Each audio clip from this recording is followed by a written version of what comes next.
am Kelly Fordon, and I'm happy to welcome Joseph Harris to the podcast today.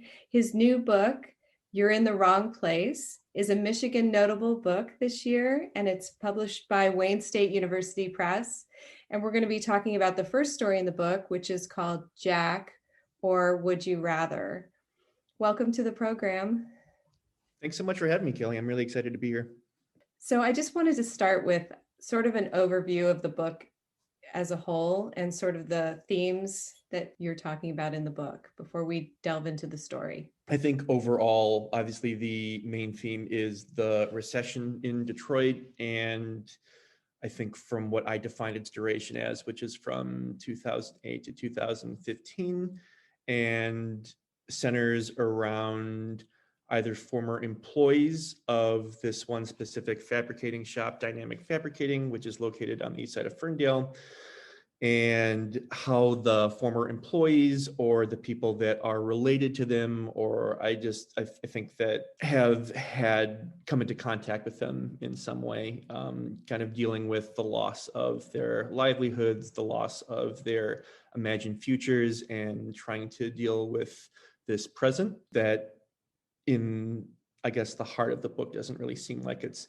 going to end. I think mainly from my perspective, it's about trying to make your own meaning within a economic and religious system that is indifferent to you. I just noticed that you mentioned the religious system. Can you unpack that a little bit more for us? Oh yeah, of course. I think religion is definitely a big undercurrent in the book. A lot of the characters are Catholic. A lot of them are, I think, Christian in some way, or are in the process of leaving Christianity or have left it. And I think one of the things that I was attempting to cover there was in religion, I think Catholicism in particular is always trying to posit that the world that we live in right now, I guess the living world, is not the authentic world, and that this world is a trial to prepare you for the real world when you die. And I think that's comforting when you are in a situation like I think a lot of the characters are, where life is incredibly difficult and incredibly frustrating, and there doesn't really seem to be many reasons or possibilities for happiness. So that's a very attractive proposition, thinking that, there is another world where your real life awaits you. But if you stop believing that, then you're kind of forced to confront the material realities of your life.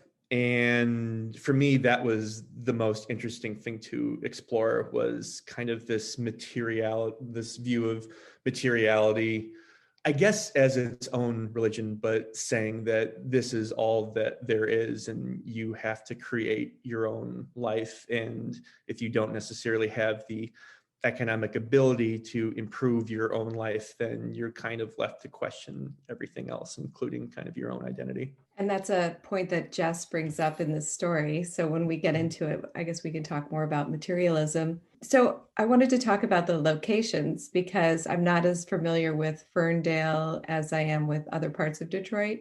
So are all of these actual locations, like Katie's Bar and some of the other places that come up here? Yeah, so Katie's Bar is kind of loosely based on Ye Olde Saloon in Royal Oak, which is my favorite bar. And I had so many conversations with so many people there while I was writing this. And, some of those ideas that I was thinking of, or conversations I had, did wind up in the book in one form or another. And Katie's is named after my friend, Katie Duncan, who passed away a few years ago. So that was kind of like my way to sneak that in there.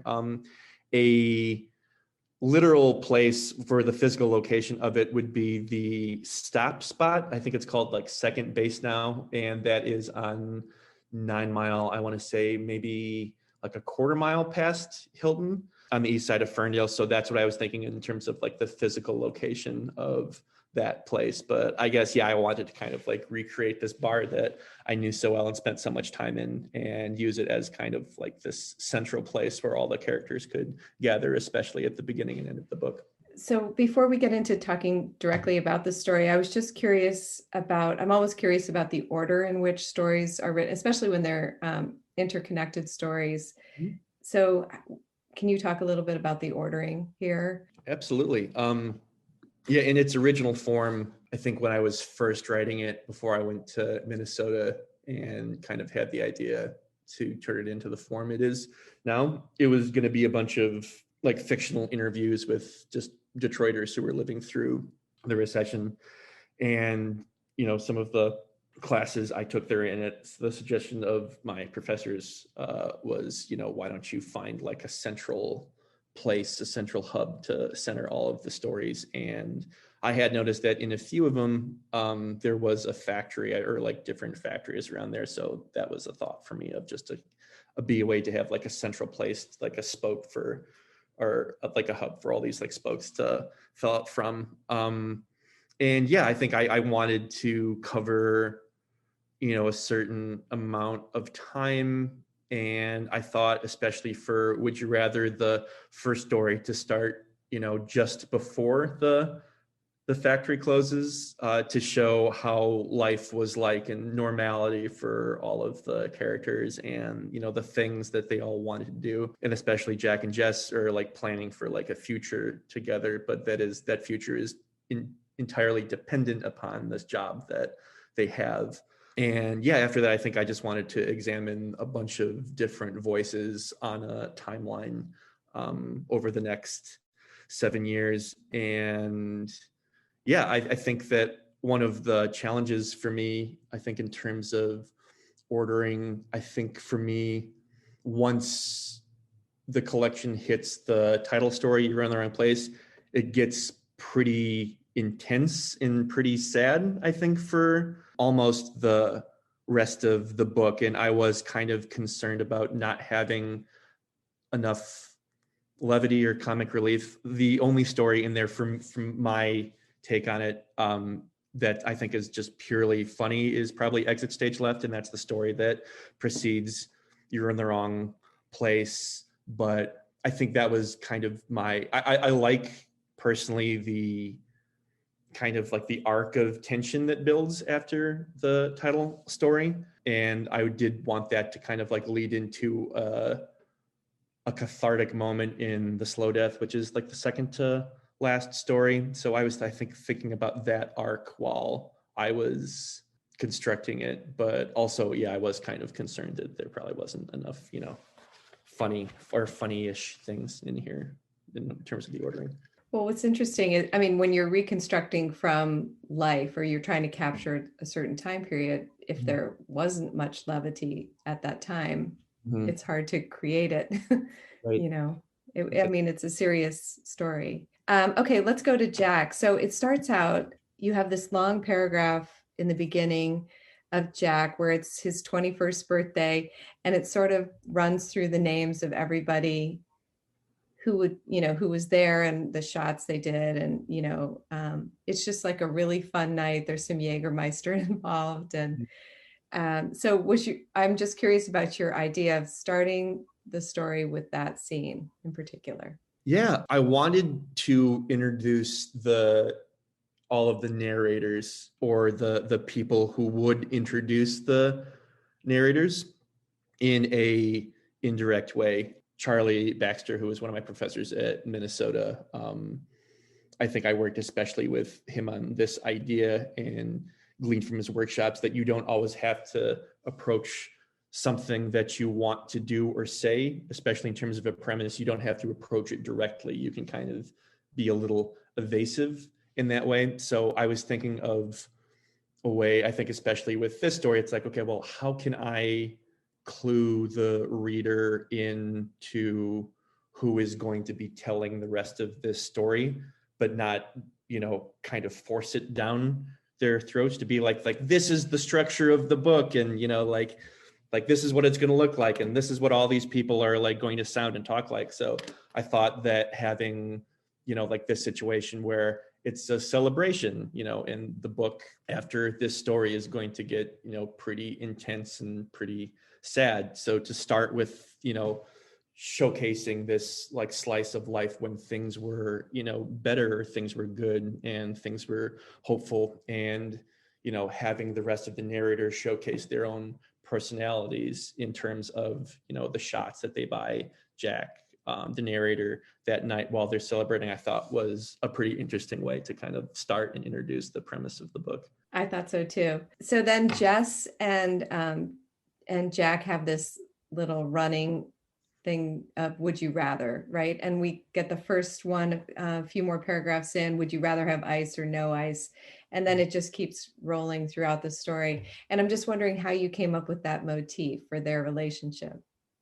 Yeah, great question. I think in some of the other stories in here, in the story Devil's Night, it's the homework assignment that their social studies teacher gives them that's kind of this like recurring motif. And in the story Memorial, there's a stray cat, and there's the tornado siren. In You're in the Wrong Place, the title story, obviously, like that's like a joke that they keep telling each other that gets like very not funny by the end of the story. And so I kind of was like playing with the idea of motifs around most of these stories, and I thought that that would be, for me at least, when I was writing all these, I was still kind of like learning how to write short stories, and motifs for me, and especially with this book, were really helpful in terms of construction, because it becomes, this like thing that you can constantly circle back to as a writer. If you're at a point where you think that you're losing momentum, you can drop the phrase in, you can drop the motif in, and then you can kind of continue to build or braid the narrative. And I think I have a twin sister, and I think this is like a game that we used to play like in the car on the way up north when we were going up north on vacation as kids. Like, would you rather do this? Would you rather do that? Like, and it like just drove our parents insane. And I think when I was looking for a motif for this particular story, like that's one of the things that I thought of. And I think especially that particular phrase, would you rather, is something that you can do a lot with as a writer. It can start as something playful, as it does here. It can be something very literal where they're requesting things from each other. It can turn into something that is more of a demand. It can kind of like fluctuate with when you're kind of like reading the emotional temperature of the characters. So yeah, I think it was a good way to help me kind of like push and pull the tension of the story, and I guess the relationship between those two characters. Yeah, I think that it really highlights when Jess sort of moves beyond him, and when she starts asking the bigger questions.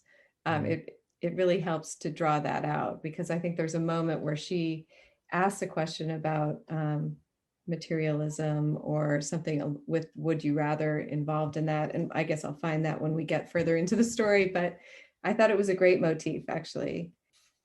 I think I have page 4 here. Would you rather have the crocodile or the jaguar? He asked. That's an alligator, she said. How can you tell? I asked. It's tiny. Alligators are tiny crocs. I never knew that, Jack says. Mm-hmm. And so, like, it's just the first part of sort of this disintegration of, I mean, it's not really a disintegration of their relationship at that point, but I think it's where he realizes that she's sort of beyond him in some ways. She's thinking about things that he's not pondering yet. Exactly. Now, before I move on from page 4, is there actually a Hazel Park Carnival? I haven't been to that. It's fantastic. It's great. It's not very big, and it doesn't last very long, and they obviously had to cancel it last year, and I'm hoping they won't cancel it this year, but it's like a month away. It is in Green Acres Park over Memorial Day weekend, and is a blast. It's a lot of fun. So I definitely recommend for you and all the listeners here, if you're looking for something to do over Memorial Day weekend, I definitely recommend it. Okay, sounds good. Okay, so at the bottom of page 4, Jack tells Jess his philosophy, which he says, I told her what passed as my philosophy, that things work themselves out if you give them time and space. Can you talk a little bit about that? I mean, it just seems so sad that he says that in the first story, and then you read the rest of the book. Mm-hmm.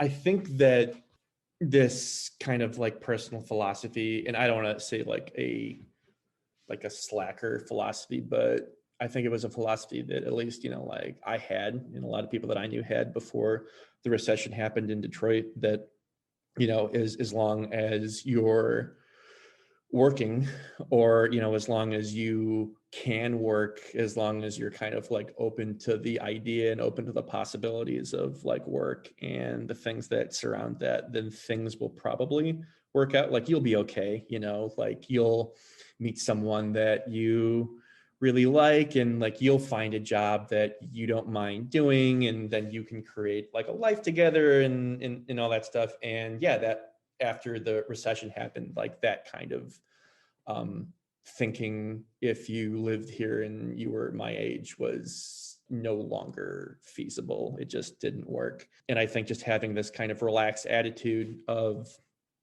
Jack, at least in the first part of the story, of thinking it's like, well, yeah, I'm not a big fan of working 60 hours a week, like grinding like steel and aluminum with, belt sanders. Like I'm not really thrilled to be doing this, but I'm making decent money, and like I'll do something with it, or like other things will open up through this thing that I have. And I think with that, like personal things, like, yeah, things will work themselves out, and relationships will work themselves out if you just like them time. And if you don't have any money, like that time is no longer there, and that's not something that I think he knows at the beginning of the story.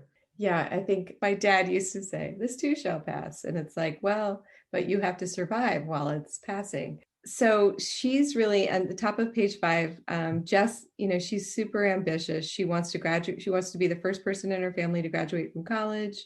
And he just says that he thinks that his work is immaterial, that it's something he has to do to pay for his life outside of it. So, I mean, I think that it seems like from that I was gathering, they probably would have been doomed anyway, because he would have been satisfied to stay with Dynamic forevermore. And she wanted much more out of life. But this just sped everything up, and they were, and probably made him realize that you kind of have to want more out of life, possibly. Do you think he realizes that at some point? I think so. Yeah. I mean, that's a really good question. I mean, I love that interpretation. I think one of the most rewarding things about having this out in the world is, hearing all these different reactions to all of the stories. A lot of the people I talk to have like really, really loved a certain story, or like really hated another, and like another person will have like the completely different read on that. And I personally, I love that. I think that to me, it kind of builds variety, and the fact that you're able to write like different things that touch notes with different people, I think shows some like range for me that I'm like excited about, and I really want to build on. I think, to answer your question a little more specifically, yeah, I think this is kind of like a consequence of him not planning on there being a recession, planning on this reality where there will not be any more work. And since there won't be any more work, and I think very specifically industrial work, then there will be no way to make a living, and no way to, build a life with another person, like much less like a life with yourself. And I think, yeah, that obliviousness, I kind of agree, is very like tragic. I read somewhere or heard you say that Dynamic is a fabricated business, but you did something similar for a summer, or you worked in a similar industry. Can you talk a little bit about how you wove that real life experience into the fiction? Yeah, absolutely. Yeah, I think I did off and on for 3 years. So from May of 2007, when I came home from college after my sophomore year. Yeah, it was my uncle's fabricating shop in Roseville. And I think it's recently moved to Romeo. But yeah, I mean, I was in deburring in the press room and doing a bunch of other like fabricating type stuff, just as general labor there for that summer. And then when I came back for the winter term. I worked there in the winter, and then the same thing the next summer and the next winter. And then when I graduated in May of 2009. And that was, I think probably like the yikes moment here in terms of employment, especially for recent college grads with an English degree. Yeah. So I worked there for 6 months after that, and then moved to Ann Arbor and tried to like find like a steady job there for, I want to say like 7 or 8 months, and then came back and worked again. This would have been, I think, summer of 2010 for the next like 6 months there. So, and honestly, like looking back on it, I know hindsight is 2020, but they did have opportunities there for if you wanted to, go to night class and learn welding, or, like learn machining, how to program some of the machines that drill like really specific holes in certain parts of the production cycle. Maybe something that I should have taken advantage of, because I could have probably stayed there kind of as long as I wanted, and I probably would own a house by now and have like a nice little nest egg that I could continue with. The only problem was the how early it was. It was 5:30 to 4 Monday through Friday, and then it was like 5:30 to noon or 1 every other Saturday. It's a lot of work. You make like a lot of, I still have never made that much money in my life, working this like factory job from over 10 years ago now. But I'm not a morning person, and getting up at 5 o'clock and working like 10 or 11 hours a day, like I had no time to write. I like couldn't do it. So if there was some way that I could have, been able to fit in 2 hours a day of writing, or randomly take some like days off, which you can't do in the manufacturing job. Like when you're there, like you have to work, like you have to do your job. Yeah. It was, in terms of an economic path for me, was far more viable than I found in, the writing world that, we're both in now. It's kind of tough. So, yeah, but it was kind of, yeah. yeah. There's no money to be made. That's for sure. Yeah. Yeah. And I did meet I met some really, really interesting people, and had some just awesome conversations. It is a completely different working environment and dynamic than you would have, in the academy, where I was when I was at Minnesota, or at, all the other like office jobs that I have. It's a much different repartee that you have with each other when you're all working that hard. So yeah, a great experience. So how did you come up with the name of the company, Dynamic, which I think is so perfect in so many ways? Yeah, I think that just going around Detroit, there's the title like Dynamic in a lot of the manufacturing places. I know that a good chunk of the manufacturing that's done here revolves around the auto industry, and that is kind of like a vaguely automotive term, which I think it's used so much here. I don't know if I've pulled up like the exact definition of dynamic, but it's something that's kind of like in motion, changeable. And I thought it was just like, well, yeah, thematically that fits like really, really well, especially when that's removed and everything in the book is kind of in this state of stasis that nobody really wants to be in. Exactly. That's exactly what I was thinking. It was perfect. So on the bottom of page 7, going back to the religious theme, they start talking about they're going up I-75 to get away, to get out of town. And he asks, which apostle would you rather follow? Which I thought was really interesting switch, because I wasn't thinking about him as the type of guy who would ask a question like that. So I was kind of pleasantly surprised, because she seemed to have all of those deep thoughts, but they weren't together for no reason. So And I don't know anything about, like, so this conversation kind of went over my head, the difference between James and Peter and Paul. But go ahead, you tell me what you were thinking there. Oh yeah. I think that obviously, anyone who lives in Detroit that goes up to northern Michigan, whether you're going to Lake Huron or to Lake Michigan, you always pass the Dixie Baptist Church in Clarkston, and there is like really like an enormous painting of Jesus kind of like lifted up there. And so for a long time, I've always said to myself, I got to fit that in a story somehow or something that I write. And yeah, I thought that that would be a good way to segue into a different discussion they were having, as you said. So like seeing this giant portrait would be just something to comment on, because I always comment on it if I'm ever going up north with anyone. And I guess for my understanding, I was raised Presbyterian, but I went to Catholic school for a year, which I think is what kind of made me irreligious. I think just like having my grade in a class determined on believing something that was in my mind then kind of abstract.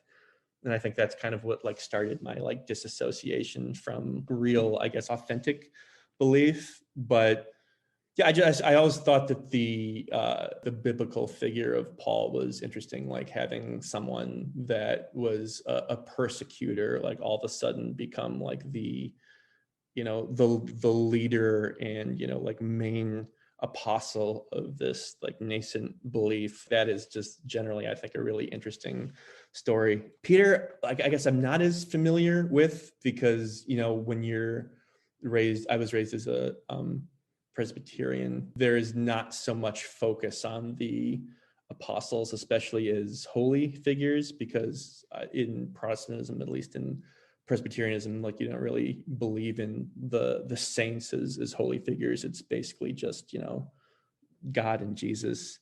But Peter was Jesus's like hand person, his best friend, the person that Jesus chose, at least in one of the Gospels, as the person to, go to Rome and, sacrifice himself and start the church. And yeah, I don't know. I think that contrast for me, just in terms of a story, even if you just want to read the Bible as a story, that's a really interesting contrast. Like someone who persecutes and someone who is deciding on their own to be a martyr for this cause. And like that, those are two very different ways to kind of like approach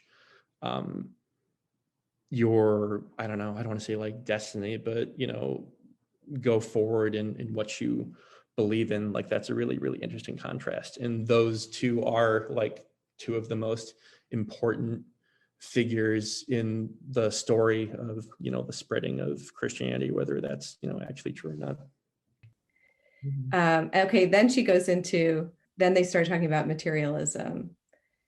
And you talked a little bit about it in the beginning, but basically the idea is that physical matter is the only fundamental reality, as you say, right? So that you can't hang on to anything that is intangible. There is nothing that is intangible. Is exactly. That the bottom line? Okay. Exactly. Yeah. And so where did that come from for you? I think that was kind of the main thing that I was thinking about while I was writing it, and something that I've been thinking about for a long time. That materialism to me, I think, makes the most sense on a rational level. It's not something that I necessarily enjoy believing in, because if you do believe in materialism, that there are just like a finite amount of elements, and like that's what makes up our bodies, and I think specifically our brains, and like, the different chemical reactions in our brains is, like what triggers everything that we think and what we love and what we believe. And there's nothing really deeper than that. And I think more to the point, if that is all true, then, there is no, cosmic meaning or, central focus of our love and our desires, and that it's truly up to us to, make meaning out of lives and to give our lives purpose. And I think especially for me, in the economy that has kind of developed as I've grown up, all of that possibility of making your own way and making your own life, like, like the existentialists wrote about, that's all completely determined about how much money you have. Because you can say like, I'm in charge of my destiny, and like that's really liberating. But if you don't have a job and like you don't have any money, then you're not free at all. Like you have to, do any kind of work that you can get, regardless if that work gives your life purpose. Like you just have to do it to pay for your essentials, your material needs. You have to work to buy clothes to warm yourself and to buy food to feed yourself, and you gotta work to pay for rent so you're not out in the cold. You gotta pay to get to and from your job and transportation. And it's just like those are all like material needs that we all need. No one is exempt from any of those. Those are necessities.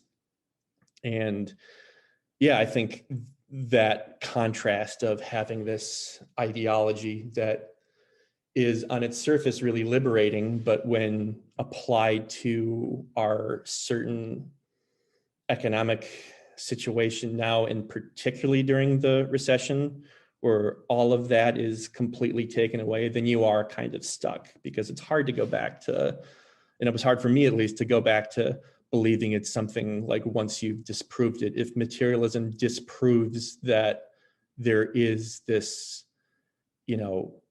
cosmic theological nature to everything that connects us all, if you no longer believe that and you've convinced yourself of that, because of your belief in materialism, you can't go back to that comfort. So you're kind of like stuck in this area. And for me, at least, materialism, even though I do believe it, is very difficult when applied to death, because death, if you believe in materialism, is a catastrophe. Because, if it takes someone that you love, I've heard just like, well, you can, keep them alive in you and, continue their memory if you can, but they're not physically there. They're not materially there. It's just this like gnawing absence that you have until you die. And like, that's just also like approaching your own death. It's just like, what does materialism give you for your own death? It's like you're going to not exist and completely disappear, which to me is terrifying. I think, like Nietzsche said, that's the most troubling thought. There's no like comfort for you when you get sick or as you reach the end. So it's a tough thing to believe, but at the same time, if you're not a religious person, it's hard to go back, because then it's just kind of cynical, I guess. And I guess that's something that I just wanted to try to like sketch out in like a very rudimentary way in the story between these two characters, because it's something that everyone else in the collection faces on this kind of like philosophical level. Yeah, and it's so fascinating. Of course, they can't come to any conclusion. Like there's this one point where they're doing the would you rather at the bottom of page 12, and then she's like, no, do you believe it or not? And then I pulled her close, resting my chin on her shoulder, believe what? And then she just didn't want to go, like then she's like, okay, forget it. We're not going to do this. And that's the thing, like, then they go into dynamic when they get back, and obviously they're, it's going to be closed down. And the boss came down from upstairs, and he explains that some investment bank in New York, wasn't bailed out, blah, blah, blah. And then he says, if any of you are religious, now would be the time to pray. And of course, that is like a theme that could run forevermore, because even if you believe completely in materialism, you're always looking for or hoping for some sign that you're wrong. Exactly. And that you can go back. Exactly. Yeah, I want to go back. Yes. Yeah. But a lot of harm is done by the believers who think they know exactly what you're supposed to be doing next. So that's not good either. I feel like there's a happy medium somewhere. I'm not sure where it is. Okay, I don't want to keep you all day. I thought it was nice the way that you wove in the fact that when the interest rates on my mortgage kicked in that fall, I lost the house too and moved back in with my parents without bringing that whole balloon rate thing in. It just sort of was a fact that so many people were hurt by that as well. And what's funny is at the end of the story, he's still so young. So he and Jess break up, and then he does see her again on his 24th birthday, which is, you're still pretty young then, but I'm sure he felt and the story makes him feel as though he's completely washed up at 24, but he's not, obviously. But there was a sad moment in the bottom of page 15 where he says, I was making small talk with the bartender when she walked in with someone else. I waited for my gut to sink, and when it didn't, I longed to feel something other than indifference. And then later at the end, it was an interesting ending that leaves it a little bit open-ended, because he says, would you rather have a shot or a beer? And it ends with, bartender says, yeah, would you rather have a shot or a beer? So I said to Jess, what'll it be? And so you kind of get the idea that possibly, I mean, he's not feeling anything, so I think probably not, but the story itself leaves it hanging on, well, maybe. Yeah, I think I definitely did want that kind of ambiguousness. I think especially as it leads into the rest of the collection, because this took a long time to do. I think I did it right before my third year at Minnesota, and it's so interesting. Like, I'd love to talk with you either about this, like now or later, how you framed Garden for the Blind, because I think you did it in a really, really interesting way with that first story, in terms of everything that you were introducing and everything you were setting up, and like how you chose to kind of like leave it on the final note. And for me, I think the note that I wanted to end it on is this kind of like murky one, because everything now is uncertain. And, in Would You Rather, it's this life that was built that is, that no longer exists anymore. And, this future that seemed so certain for both of them will never happen now. And you're kind of like they're both entering into this like brand new, world without each other, like on their own, struggling to make sense of what they lost and, what they even want now. It's very kind of centered in the moment on the last page. And I think that's what I wanted to. It's just like end on this note of ambiguity, let all these other voices come in to tell their own variations on, what has happened in the wake of it. And yeah, I don't think that I would have been able to write a frame story that, to me at least, was effective for the reader if I ended on something that was maybe a little more solid, if that makes any sense. Totally. And I think that's one of the greatest things about interconnected stories, or novel and stories or whatever, is that you have the concentration of the short story, but then you also know that it's working within a larger framework. And so you can come back to those themes over and over again, which you did an amazing job of in this book. So I am going to end this so that I don't keep you all afternoon, but I really, really appreciate you talking to me about the story. And everybody should go out and buy the book. I'll have a link in the chat box below. And thank you so much for being here today.